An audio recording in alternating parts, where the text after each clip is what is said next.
Vivimos en una época marcada por el uso constante de la tecnología. Un dato: el 44% de los jóvenes entre 18 y 24 años invierte casi 6 horas y 43 minutos inmerso en los dispositivos electrónicos. Una situación que ha influido sobremanera en las nuevas generaciones, quienes además consumen contenido a través de las diferentes plataformas digitales de manera constante y a gran velocidad. Se les conoce como generación Faster y de ellos vamos a hablar hoy en Deep Talks, el formato de debate original de Planeta Formación y Universidades. Nos hemos preguntado, ¿cómo se enseña a una generación acostumbrada a no prestar atención más de 5 minutos seguidos? Acostumbrada a encadenar vídeos de contenido uno tras otro, a escuchar los mensajes de WhatsApp al doble de velocidad.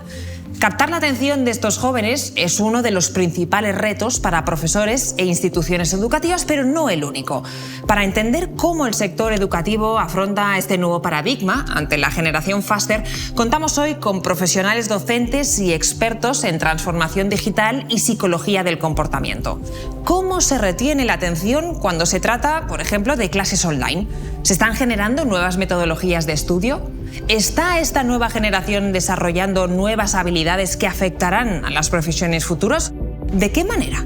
Bienvenidos a Deep Talks. Comenzamos.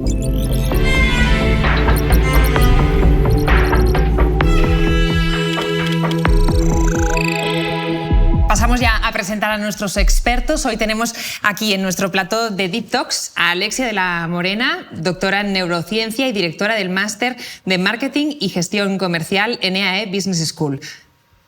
Bienvenida. Muchísimas gracias. Tenemos también con nosotros a Eduard Contijoch. Él es director del Máster de Transformación Digital e Innovación en INESD Business Tech School y Senior Manager en Indra Insight. Bienvenido. Muchas gracias, encantado de estar aquí. Víctor Manuel Andrés, bienvenido. Profesor del Máster Universitario de Metodologías Activas y Digitales y coordinador además del Máster de Formación del Profesorado de la Facultad de Ciencias de la Educación de BIU.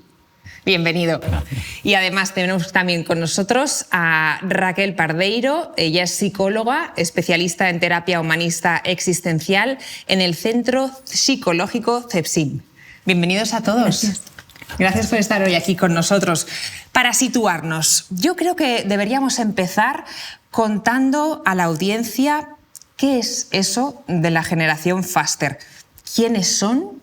¿Y por qué se les define así? Raquel, yo creo que en esto nos puedes ayudar, nos puedes aportar un poquito de luz como psicóloga clínica especializada en generación Z. Por empezar por algún punto, ¿qué entendemos por generación Faster? Vale. Generación Faster es otro de los nombres que recibe la generación Z. La generación Z está compuesta por toda la gente nacida más o menos entre 1995 y 2010. O sea, que incluye a toda la gente que tiene ahora entre 15 y 30 años, más o menos. ¿Por qué se les llama generación Faster? Porque es una generación a la que se le conoce por su capacidad de acceder e interpretar la información muy rápidamente. Ellos están acostumbrados a relacionarse desde súper pequeños con todo tipo de dispositivos electrónicos que han evolucionado con ellos y entonces es un medio en el que se mueven con mucha naturalidad. También se les conoce como generación Faster porque, al igual que procesan la información de manera muy rápida, hacen con mucha eficacia las tareas del día a día. Es una generación que va muy rápido en general. Está, sobre todo, caracterizada por eso. Es una generación que además está muy acostumbrada a hacer varias cosas a la vez. Es un concepto que llamamos multitasking o multitarea y va un poco en la línea de lo que decíamos antes, prestar atención a muchas cosas a la vez para intentar reducir el tiempo que tardan en hacer las cosas. Más o menos eso. ¿Y por qué este nuevo modelo de consumo? ¿De dónde proviene? La generación Z se ha creado en un contexto de mucha evolución constante tecnológica. El primer iPhone, para que os hagáis una idea, salió en 2007. En 2007 la generación Z, los más mayores, tenían en torno a 10 y 12 años y los más pequeños estaban por nacer, por decirlo de alguna manera. Entonces, están acostumbrados desde súper pequeños a tener un acceso ilimitado, gratuito, súper accesible a todo tipo de información, de entretenimiento, a la hora de formarse, música, todo tipo de cosas. Entonces, están muy condicionados por este contexto. También es importante hablar del contexto social en el que se han criado. La generación Z ha vivido un contexto de relativa estabilidad económica Es verdad que han vivido un par de episodios de mucha incertidumbre global, como puede ser el COVID, pero en general están acostumbrados a una relativa seguridad.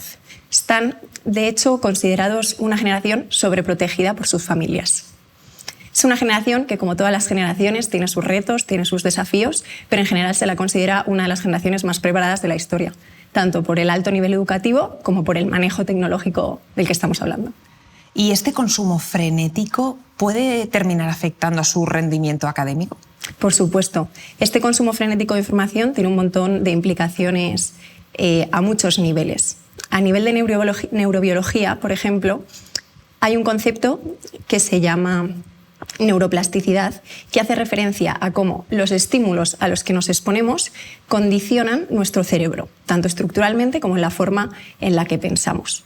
La generación Z en esta línea se caracteriza, por ejemplo, por tener una atención de 8 segundos en comparación con los 12 segundos que tenían los millennials.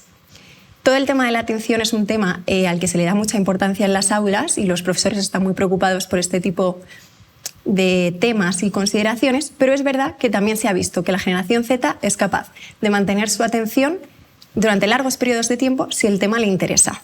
Parece que tiene más que ver con una atención selectiva que con otras cosas. ¿Cómo lo veis vosotros? ¿Cómo definiríais a esta generación Faster? ¿Qué características tiene, Alexia?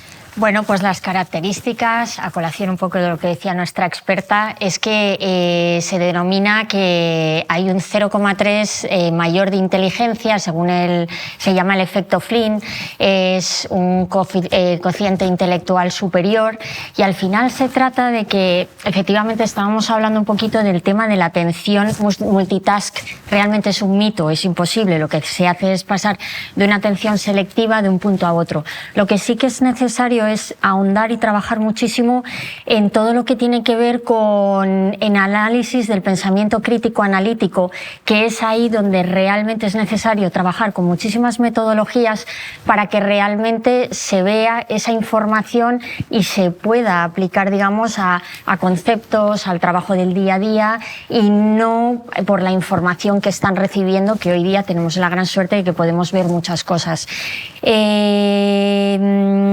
Esta generación Faster, esta generación Z, más que nunca necesita un porqué. Es el reason why. Todos lo hemos necesitado, pero si realmente no están comprometidos con una causa, rápidamente se van del outfocus. Es decir, no me interesa, no quiero estar aquí y sé que puede haber otras alternativas. ¿Qué ocurre? Que con tanta información, too much info, ya sabemos que está siempre el tema del infoxication, ¿no? Entonces, ¿qué es lo que nos ocurre? Que tenemos que ayudar, nunca mejor dicho, a esas generaciones que son excelentes académicamente y tecnológicamente, a entender cómo hay que trabajar en un marco de aplicación teórico y práctico para conseguir que realmente saquen el mayor rendimiento. ¿Cómo lo ves tú, Eduard? Yo lo veo desde el punto de vista docente. Es decir, Raquel ha hablado de la generación Z, ha hablado de la generación Faster. Pensemos que desde el punto de vista del ámbito docente, muchos estamos en la generación boomer. Y en el fondo, esta generación, con sus condicionantes, yo no hablaría ni de limitaciones, porque tiene otras ventajas muy importantes. Esos condicionantes son los que nosotros nos tenemos que adaptar para asegurarnos de que somos capaces de hacerles llegar esos contenidos. Pero estamos hablando de una generación que tecnológicamente nos da 1000 vueltas. ¿También por qué? Porque la tecnología a día de hoy es muchísimo más simple de lo que era hace 20 o 30 años. Ya no hay que configurar un módem para conectarse a Internet, sino que es una generación que les hemos enseñado que le das al botón y automáticamente estás en Internet, o has abierto una aplicación, o antes de saber gatear prácticamente ya saben ampliar una imagen. Entonces, lo tienen muy al alcance, tienen unas capacidades innatas, porque han nacido justo en medio, y a partir de aquí tenemos que ser capaces de adaptar los contenidos para que ellos sean capaces de poner esos pros y esos contras. Pero yo no anatemizaría esa generación como que tiene condicionantes, sino que son distintos a cómo los habíamos planteado y a cómo todavía erróneamente estamos planteando los contenidos y los métodos docentes. Tenemos que adaptarnos a ello. Ahora hablaremos de cómo nos adaptamos a ello, pero Víctor, quiero saber, ¿qué opinas tú? Bien, yo tengo poco que añadir a lo que han dicho ya mis compañeros. Han hecho importantes aportaciones. Yo comentaría también que es una generación que es muy pragmática y que pone el enfoque en una resolución de cualquier actividad que hacen de forma rápida y efectiva, ¿no? Ciertamente son también una generación que trabaja muy bien bajo presión y que trabaja muy bien con plazos de entrega muy ajustados, ¿no? Entonces, al final también esto es un gran activo, no solo en el ámbito educativo, sino también en el laboral, ¿no? Es una generación que trabaja muy bien en equipo, porque repartir tareas también supone dedicar menos tiempo. Es algo que hacen también en redes sociales, ¿no? y en todos esos ámbitos digitales en los que se manejan, porque comparten, colaboran y son además unos grandes gestores del tiempo, ¿no? Saben repartir una actividad y saben hacerlo además de forma equitativa y muy estratégica. Son unos grandes estrategas para dedicar muy poco tiempo y encontrar soluciones rápidas. Luego además también añadiría que es una generación que se ha crecido ya en un mundo globalizado, ¿no? Y multicultural, y esto hace también que sean muy moldeables a adaptarse a lo que son ambientes diversos y contextos distintos, ¿no? Y todo esto al final, si lo traemos al aula, nos encontramos pues que son alumnos muy efectivos a la hora de trabajar, ¿no? Y luego además una generación que vive constantemente estresada y con gran ansiedad, ¿no? Porque el mundo en el que se desenvuelven, su contexto vivencial les obliga a estar constantemente actualizados y conectados, ¿no? Entonces yo considero que con todas estas cualidades, una forma de canalizarlo bien cuando lo llevamos a las aulas es a través de metodologías activas. Bueno, pues hemos querido preguntar a los protagonistas de esta generación Faster si se sienten identificados y vamos a verlo porque las respuestas son muy interesantes.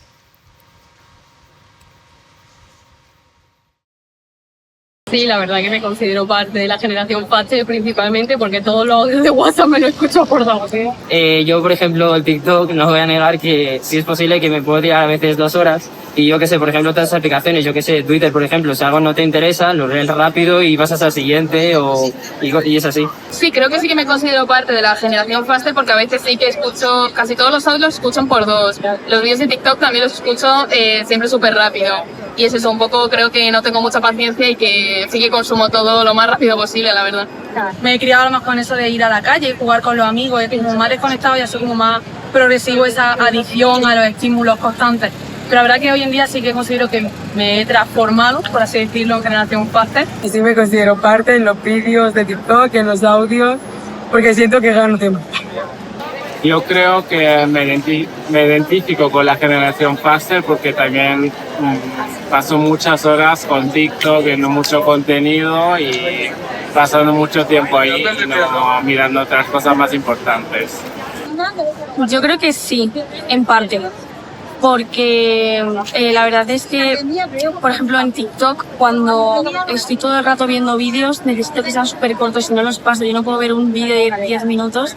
Y sí que es verdad que en ese sentido sí que me considero parte de esa generación.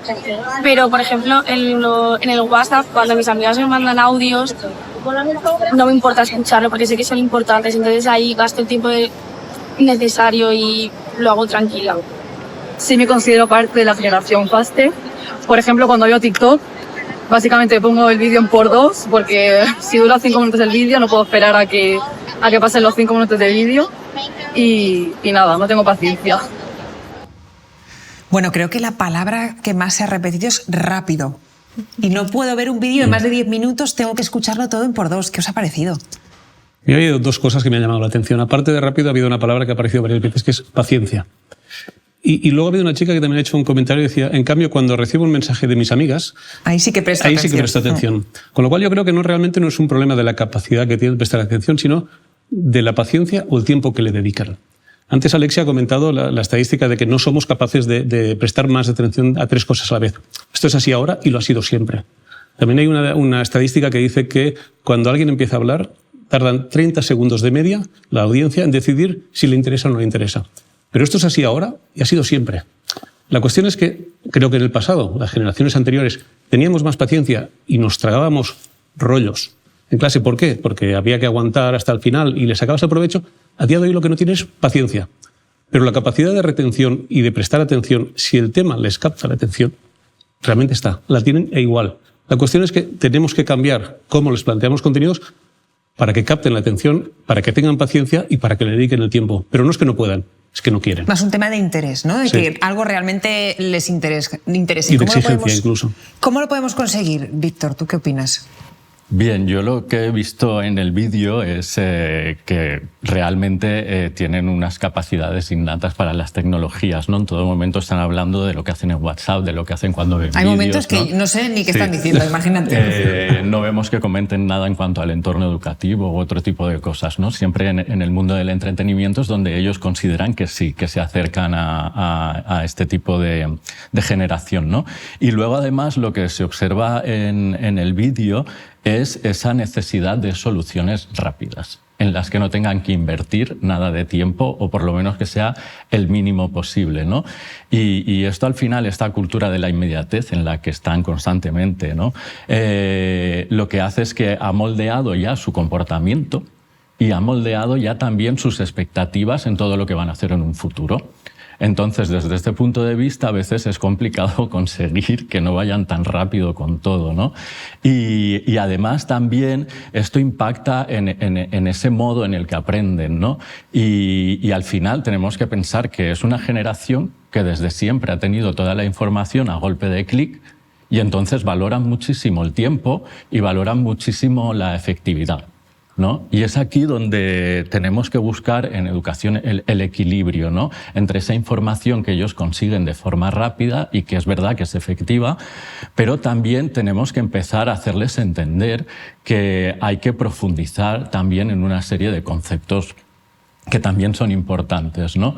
Y es cierto que en educación, por lo menos años atrás, valorábamos mucho la capacidad de síntesis de los alumnos, de que nos contaran trabajos que tenían un montón de páginas en muy poco tiempo y además no se dejaran nada. Y ahora nos encontramos en lo contrario, ¿no? Tenemos que hablar con una generación a la que le tenemos que explicar que a lo mejor también la habilidad de sumergirse en conceptos más complejos también es bueno, ¿no? Y yo creo que aquí está donde está esa dualidad que tenemos que trabajar desde las aulas y los entornos de aprendizaje. Alexia, sentías con la cabeza, ¿qué opinas? Sí, totalmente de acuerdo con lo que han dicho nuestros expertos, Eduard, Víctor, que ellos están acostumbrados, esta generación Faster, a tener siempre las 3 ideas bases de esto para tener éxito, es decir, los takeaways, keywords, es decir, unas conclusiones muy rápidas, ¿no? De esta es la fórmula mágica para conseguir este éxito, etcétera, etcétera. Entonces,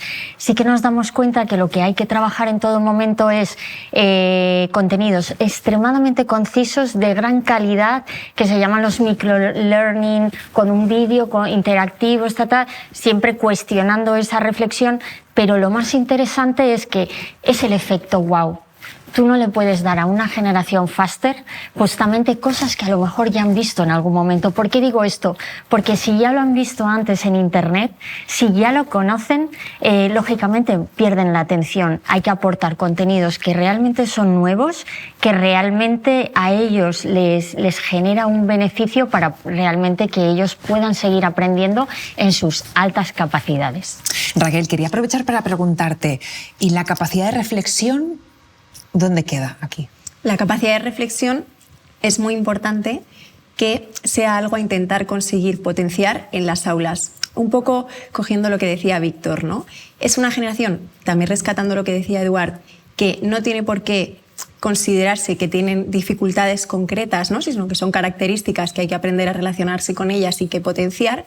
Y a lo mejor el enfoque ahora para con las aulas no tiene tanto que ver con dar esa información más pura, ¿no? Más técnica, que sigue siendo súper importante, sino también el poder acompañarles en el aprendizaje y el desarrollo de estas habilidades que les están costando un poco más, ¿no? Tener una capacidad de reflexión en la que puedan estar en varios temas durante el tiempo suficiente, desarrollar este pensamiento crítico, porque no es fácil distinguir qué información es importante, cuál no, ser capaces de acompañarles en la adaptación a estos nuevos medios, ¿no? A todos los niveles, tanto a nivel de información como a nivel de comunicación, por ejemplo. Es una generación a la que hay que enseñarle también a relacionarse con gente de otras generaciones. Es importante que aprendan a comunicarse cara a cara, que sean capaces de gestionar conflictos, de afrontar las cosas con asertividad. es muy importante que justo lo que estamos echando de menos y que las otras generaciones tienen tanto que aportarles, sea contenido también importante en las aulas. ¿Y cómo es el comportamiento de esta generación en las aulas? ¿Os ha obligado a adaptaros a la hora de enseñar? Eduard, empezamos contigo. Por supuesto. Por lo que decíamos. ¿Qué has tenido que cambiar? La manera en la que estructuras los contenidos, no puedes plantear un objetivo de principio a final de clase, de manera que el objetivo final lo ven muy lejano y pierden el interés, sino que tienes que fragmentar, de manera que hayan puntos o hitos intermedios que encajen dentro de esas expectativas de tiempo en los cuales están acostumbrados a mantener la atención y que eso le lleve a la siguiente etapa. De manera que tienes que hacer lo que diríamos microclases dentro de una clase o de una sesión, con lo cual les llevas de un contenido al siguiente, reteniendo su atención, pero ese es el paso previo al siguiente, de manera que les vas haciendo un acompañamiento desde el principio hasta el final. Y cuando antes estábamos más acostumbrados a que, bueno, empezamos y ya llegaremos al final de la clase, con el contenido al final sabréis de esto. Y empezabas y los alumnos tenían que hacer un esfuerzo de retención. Ahora no, lo que tienes que asegurarte es ir poniendo puntos de enganche, de recuperar la atención hasta llegar al final. Y al final lo captan, por supuesto, igual o mejor, pero tienes que adaptarlo de algún modo. Sí, porque en nuestra época, bueno, pues tú ibas a clase, escuchabas al profesor hora y media, tú tomabas tus apuntes y te ibas. Víctor, ¿crees que ahora es mejor? ¿Cómo lo haces tú en clase? Yo no creo que sea mejor ni peor. Yo creo que es una generación de la que podemos aprender mucho y creo que la docencia con ellos va a ser excepcional incluso, ¿no? De hecho, estamos comentando aquí que son una generación muy activa, que tienen habilidades para las tecnologías, que son resolutivos, que no invierten tiempo pero quieren resultados efectivos, y todo esto al final pues nos lleva a pensar que tampoco es tan malo, ¿no? Todo lo que hay. Sí que es cierto y nos hemos dado cuenta que los métodos tradicionales, pues con ellos ya no funcionan de ninguna manera, ¿no? Entonces nos ha obligado a buscar estrategias, ¿no? Y metodologías activas como el aprendizaje basado en proyectos. Nada nuevo, sino saber que con ellos lo que funciona son las metodologías activas, de otra forma no va a poder ser. Y entonces hay que adaptarlas, evidentemente, a sus necesidades. Hay que pensar cuáles son sus comportamientos, cuáles son sus expectativas y, sobre todo, preguntarles cuáles son sus necesidades, ¿no? Y lo que esperan de lo que van a hacer. Sí, es verdad que como docentes tenemos que estar siempre planteándonos el estar constantemente actualizados, ¿no? Porque si no, de otra forma no nos podemos enfrentar a este tipo de alumnos, y ya no esta generación, sino las que van a venir luego, ¿no? Tú, Alexia, ¿qué has tenido que cambiar? Prácticamente todo, pero sobre todo es el poder trabajar con ellos con una metodología de campo, es decir, es plantear unas hipótesis, dónde queremos llegar con esos resultados, siempre casos extremadamente actualizados, y eso también con metodologías peer-to-peer, en el que, como nos ha dicho Eduardo, también Víctor y Raquel, trabajar también con esos grupos y en el fondo incluso que puedan ellos convertirse en los expertos, porque a lo mejor tienen una información tan sumamente vital, dando esa perspectiva y al final poniendo al estudiante en el centro es como realmente más se aprende, que es justamente aplicando esa práctica, y honestamente da muchísimos resultados. Yo, si me permites, quisiera ahondar en un aspecto que has comentado que creo que es importante, y es que en ocasiones son más expertos que el docente. Uh-huh. Debemos perder un poco ese paradigma de que el experto es el docente que está en la tarima y que expande y difunde su conocimiento. Los alumnos aprenden. Muchas veces ellos son expertos, y ya no te hablo de tecnologías como lo que estamos dando en el máster que yo dirijo. Tienes que partir de la base que ellos saben y mucho. Y lo que tienes que convertirte más es en un dinamizador para evolucionar esos conocimientos, para ponerlos en común y para trabajarlos, que no partir de la base de que no sabéis de eso y yo os voy a explicar por qué estás condenado al fracaso. Imagino que también, mientras estáis dando clase, vosotros mismos vais aprendiendo y vais adaptando sobre la marcha las clases. No sé cómo lo haces tú, Víctor. Sí, obviamente lo que es muy importante siempre antes de aplicar cualquier metodología es mapear ese territorio aula, ¿no? En el que va a suceder esa práctica docente, ¿no? Es importante conocer cuáles son sus conocimientos previos, es importante conocer el contexto vivencial en el que se desenvuelve, envuelven y intentar traerlo al aula para que no haya una desconexión entre lo de fuera y dentro. Y también es muy importante conocer cuáles son sus referentes en cuanto a cultura visual, ¿no? Si trabajas actividades que a ellos les resultan motivadoras y son temas que conocen, ya cualquier metodología que apliques va a funcionar. Con ellos está funcionando especialmente bien la metodología del aula invertida, que es una metodología que nos costaba mucho aplicar antes, pero que ahora funciona bien, porque lo que tienen es que ellos ver vídeos en casa y luego llegan al aula y trabajan, con lo cual con ellos esto funciona muy bien, sobre todo si trabajamos contenidos multimedia y visuales de muy corta duración, ¿no? Como comentaba Raquel, es importante conseguir ese microaprendizaje.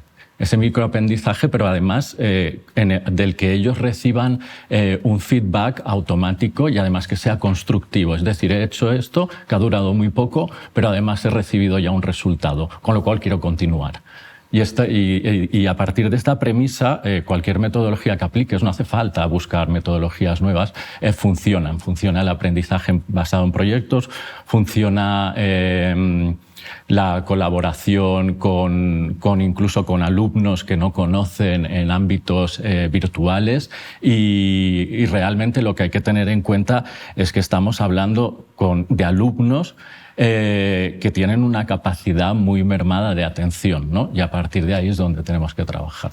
Si ya os habéis tenido que adaptar en las clases presenciales, en las clases online no me quiero ni imaginar el reto que debe haber sido. Cómo captar la atención del alumno y conseguir que lleguen los mensajes. ¿Cómo se hace, Raquel? ¿Cómo se consigue? Yo creo que la base de todo es un poco lo que estábamos comentando. Ser capaces de conectar con ellos, que ellos estén implicados en la clase, que el temario y lo que se esté exponiendo les interese, porque en realidad para ellos no es tanto cambio estar en un contexto digital. Yo lo noto, por ejemplo, en las sesiones de psicología, ¿no? Es la población que más abierta está a tener este tipo de sesiones porque no nota tanto la diferencia. Están tan acostumbrados que si están metidos en el formato y en el contenido de la clase, son capaces de seguir casi sin problemas. Para mí lo más importante, lo que estamos diciendo, adaptarse a estas necesidades, por supuesto, la utilización de herramientas digitales que permitan un contexto y un aprendizaje dinámico, pero sobre todo aplicado también. Estamos hablando de una generación que ha aprendido a cambiar una rueda viendo un vídeo de una persona que está cambiando una rueda. Entonces, ellos necesitan que las cosas estén como muy bajadas a tierra. Valoran mucho esta parte, ¿no?, que comentaba Víctor, de prácticas, proyectos, que sean muy práctica la educación, valga la redundancia, pero también valoran esta parte como de la rueda, de que sean conocimientos reales. Valoran mucho las estrategias y las herramientas que saben que les van a servir para gestionar un contexto laboral real, en el que hay problemas de comunicación, en el que hay conflictos, en el que a veces cuesta gestionar la parte no solo más social, sino de emocional también. Ser capaces de generar la tolerancia, de tolerar la frustración, ¿no? Porque están muy acostumbrados a recibir feedback muy rápido y, oye, pues a veces que en el contexto laboral no te están reconociendo tus méritos todo el rato.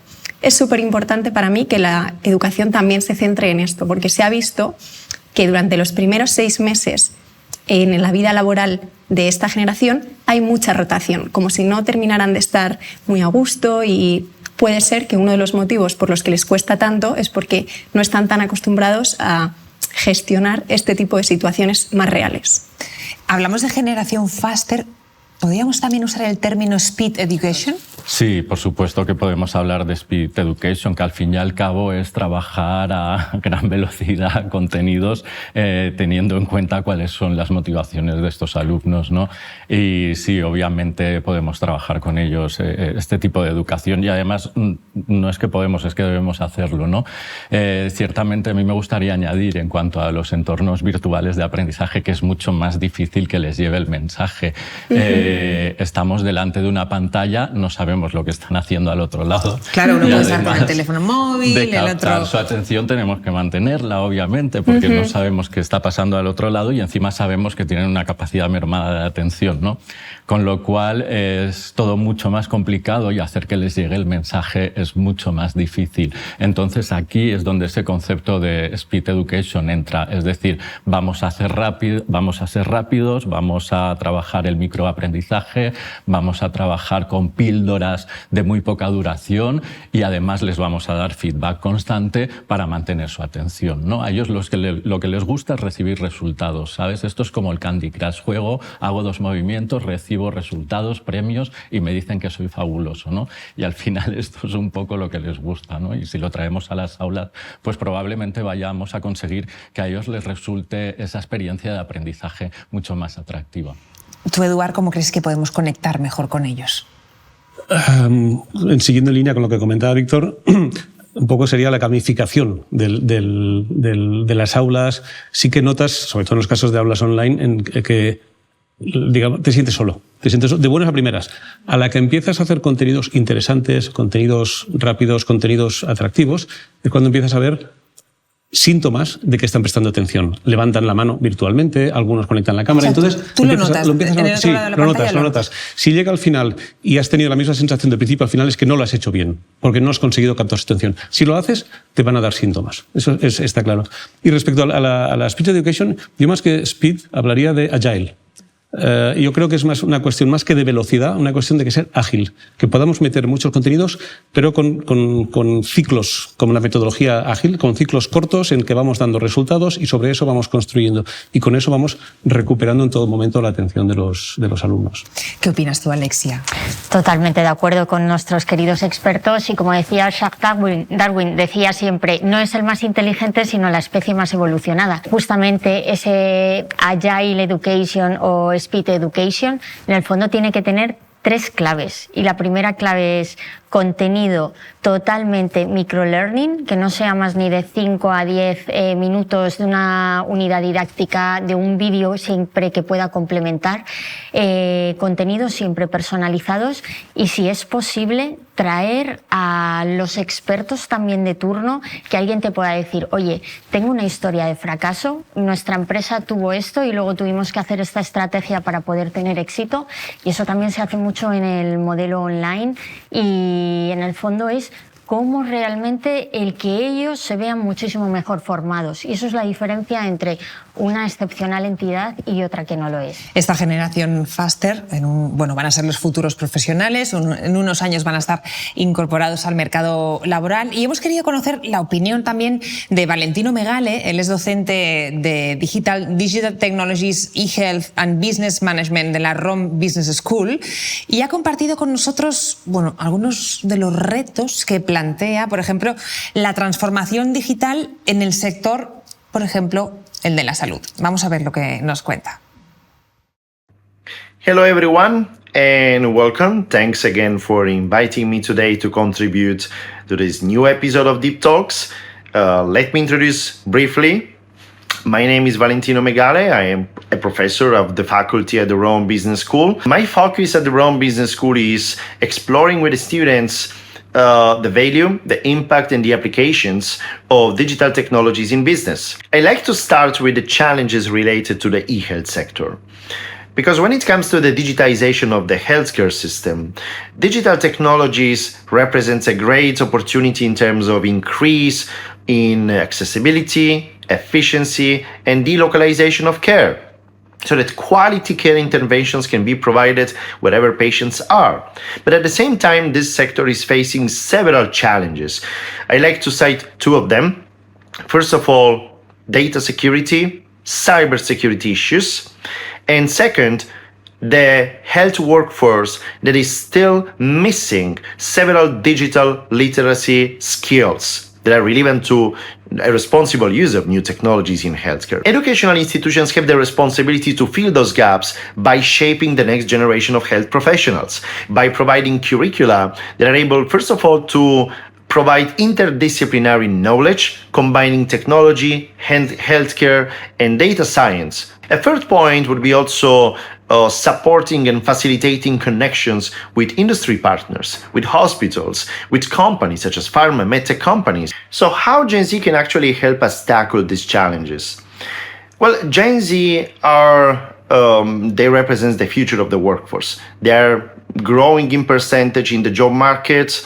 And first of all, the positive thing that they are digital natives, but they also approach technology in a critical way, because for this generation, technology always comes with a message. Because technology itself is neutral, but the way we use technology is not necessarily neutral. So what we can learn from Gen Z is combining those two things. The technicalities of technology, but also the social, human, cultural, political, economical impact of technology.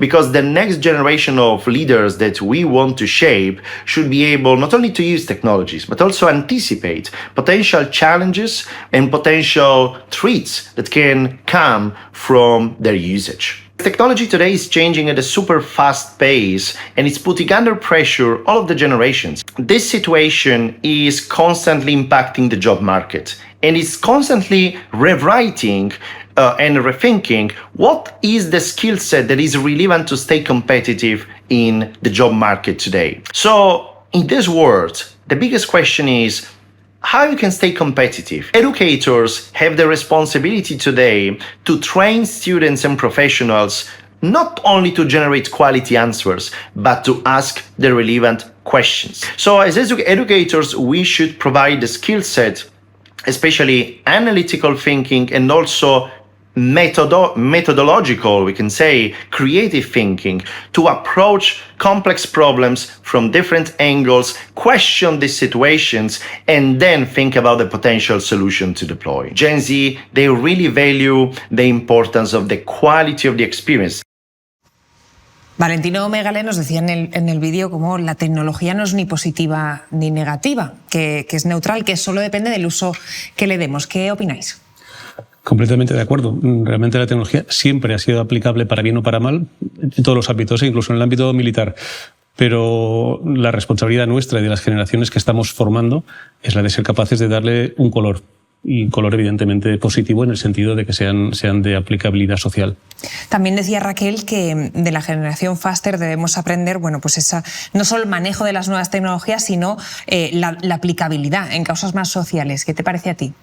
Me parece que al ser una generación que está muy concienciada con un montón de cosas y tienen este manejo tan natural de las tecnologías, les es muy fácil para ellos combinar ambas cosas, ¿no? Y sacar proyectos adelante súper interesantes. Yo, por ejemplo, que soy sanitaria y trabajo en el ámbito sanitario, he visto como, por ejemplo, a raíz del COVID se ha digitalizado mucho más el acceso a tener sesiones de terapia, por ejemplo, que se llevan también a, por ejemplo, el mundo rural. Justo la semana pasada acudí a un proyecto, ¿no?, que está llevando un grupo que se llama Grupo Telos, en el que están llegando a acuerdos con ayuntamientos para poder facilitar una sala en el ayuntamiento donde la gente más mayor y que no tiene acceso a todo este tipo de dispositivos puedan acudir ahí a tener sesiones de terapia. Yo creo que solo puede salir bien la combinación de una generación que está muy concienciada con una generación que es tan hábil, tan creativa y que se le ocurren tantas formas de seguir adaptando y volviendo todo más accesible, ¿no? Como se decía en el vídeo también, que es de las cosas más importantes. Me he quedado también con otra de las ideas que decía Valentino, que la responsabilidad de resolver el desafío de las carencias digitales, decía, de los futuros trabajadores en el sector de la e-health recae en las instituciones educacionales también. ¿Qué opináis, Víctor, Alexia?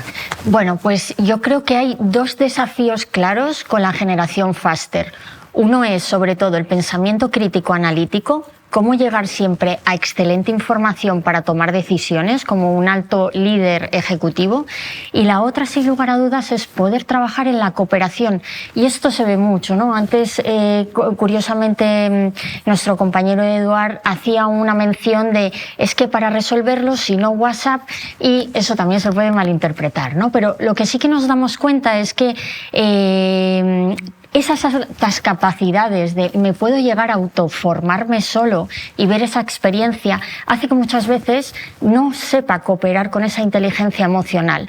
Por lo tanto, en el healthcare y en cualquier otro sector sería siempre esencial formación, sin lugar a dudas, el trabajar también con mentores y con otras terapias, en el sentido que tú te puedes desahogar viendo qué problemas está pasando, como muchas veces se hace en hospitales, ¿no? En UCIs, etcétera, etcétera.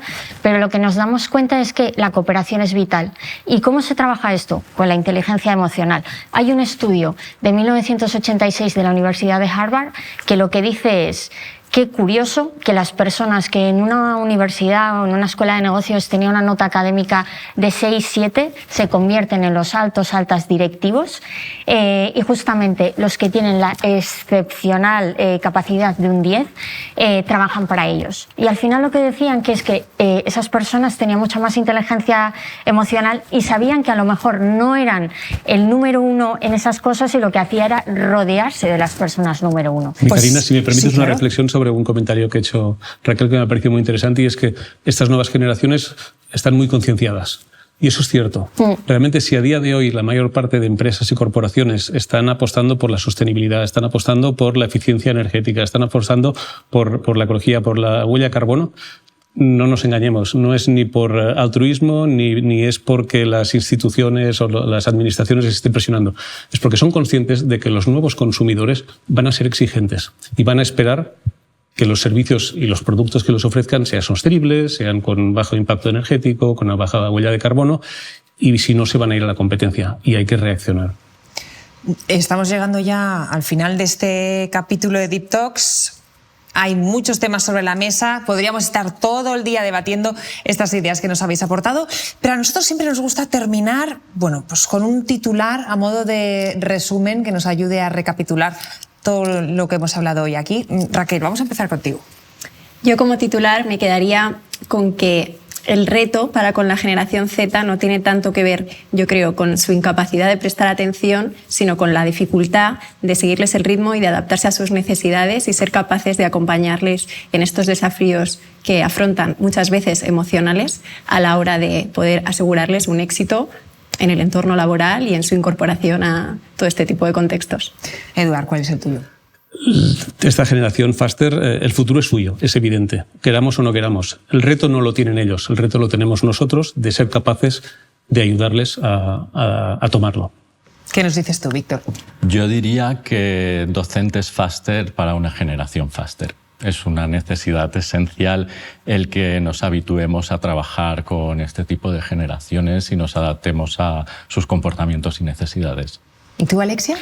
Generación Faster, la más cualificada que existe, la más rápida, con el nivel cociente intelectual más alto, efecto Flynn.